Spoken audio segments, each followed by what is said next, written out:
This has been a busy summer, full of a lot of Chicago fun. Over the past weekend, I saw 3 plays, 2 of which have comparatively short runs, but they're both world premieres written by local Chicago authors. Buddha's Birthday is playing at the Edge Theater through August 17th, and Sentinels is playing through August 10th at Theo on Howard Street on the Evanston-Chicago border. Interestingly, both plays have an academic connection.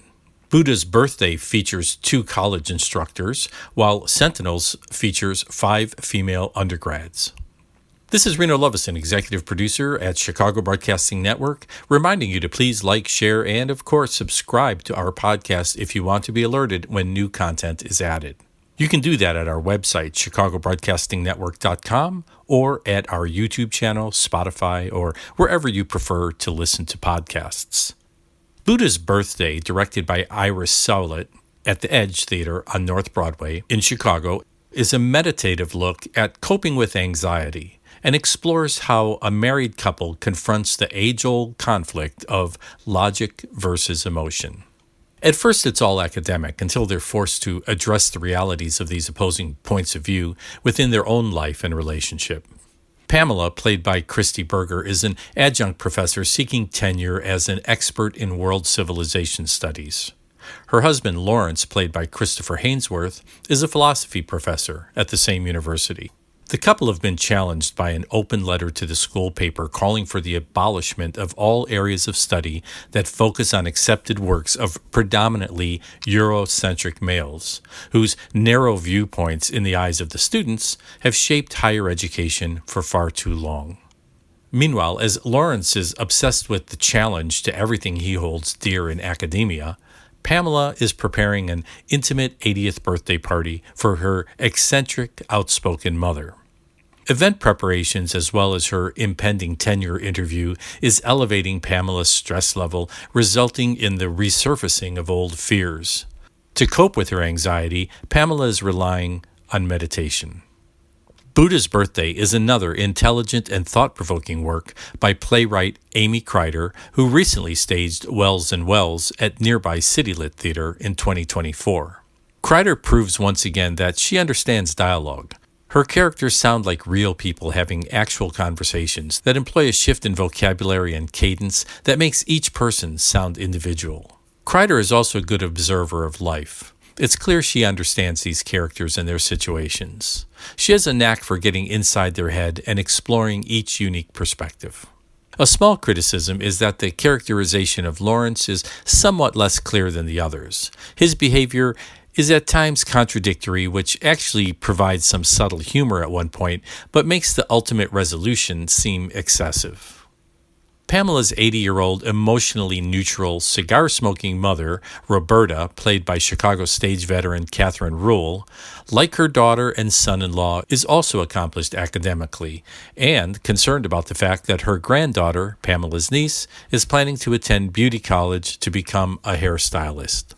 Niece Jennifer, played by Amy Gray, is apparently simply following her passion, blithely accepting life and adapting in a seemingly simplistic way that causes Pamela to reevaluate her own approach to living. Crider's utilization of a pesky raccoon, skillfully manipulated by Emily Helene Wingate, makes periodic appearances, offering an absurdist aspect to the production. This device provides some levity and seems odd at first, but is in fact a physical manifestation of Pamela's unresolved fears and persistent anxiety. The set design by Kevin Hagan has a striking contemporary feel, though I thought the blank walls that dominate the stage could use some further embellishment.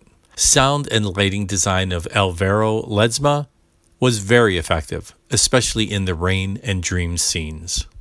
I saw this on opening night of the world premiere and was overall impressed with its thoughtful content, although it could benefit from a little tightening up.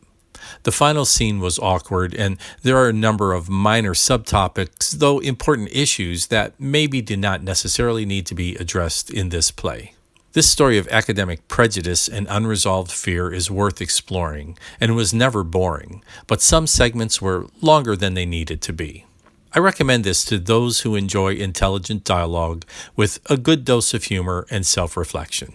Buddha's Birthday is produced by Lucid Theater at the Edge Theater, 5451 North Broadway, Chicago, through August 17th, 2025. Runtime is 2 hours with no intermission. Visit lucidtheater.com for tickets and more information. If you've not been to the Edge Theater, it's a contemporary venue with comfortable seats located near the newly renovated Bryn Mawr Red Line elevated stop.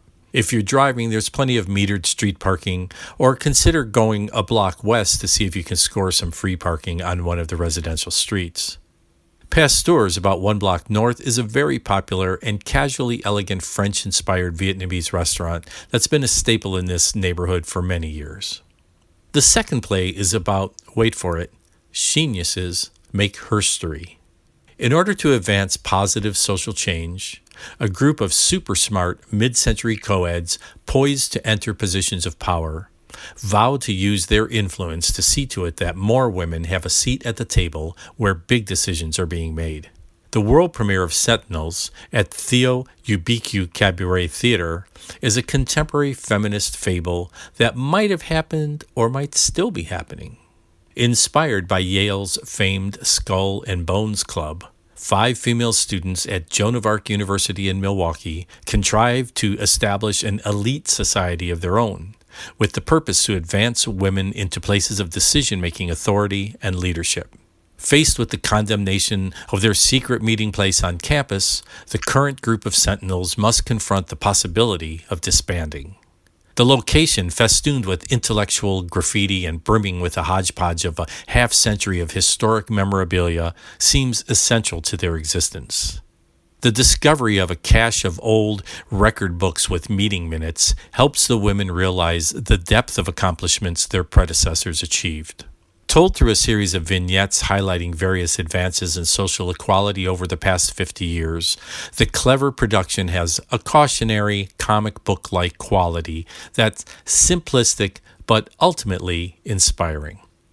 Directed by Christopher Pazdanik, each of the 5 primary actors play multiple roles, plus Ann Sheridan Smith making an appearance as college president Shurham.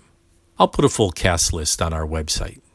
Written by Writers Theater co-founder Marilyn Campbell-Lowe, the production features a finale musical number best described as an anthem with music by Kim D. Sherman and lyrics by Sherman and Campbell-Lowe.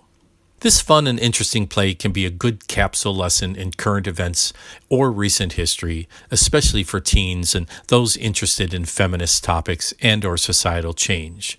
But be advised that discussions of sexual activity and termination of pregnancy may not be suitable for all audiences.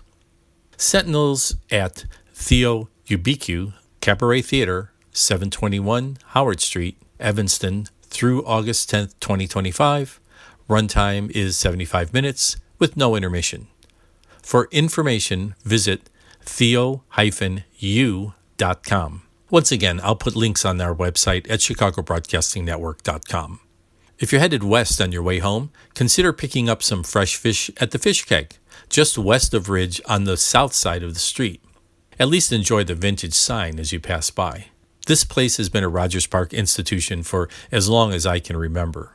I'm happy to announce that Tom and Eliza, a fairly brilliant example of absurdist theater written by Celine Song, has been extended for an additional 14 performances until September 28th. Be sure to listen to my previously recorded podcast review, then check the Tuda Theater website for details. This is Reno Lovison, executive producer at Chicago Broadcasting Network. My last note is that Forever Plaid at the Skokie Theater has also been extended, adding 2 more repeat performances on August 16th and 17th, 2025. You can also find my previous podcast review of that show at our website, chicagobroadcastingnetwork.com, our YouTube channel, or wherever you listen to podcasts.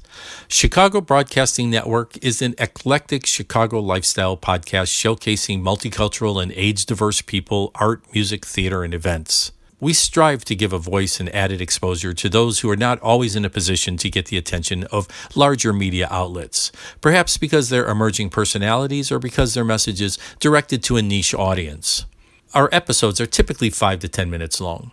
We want to share quick information and insights of what we do in Chicago and what we think might be of interest to you as a resident or visitor. Listen to a few more episodes now to learn more about our content.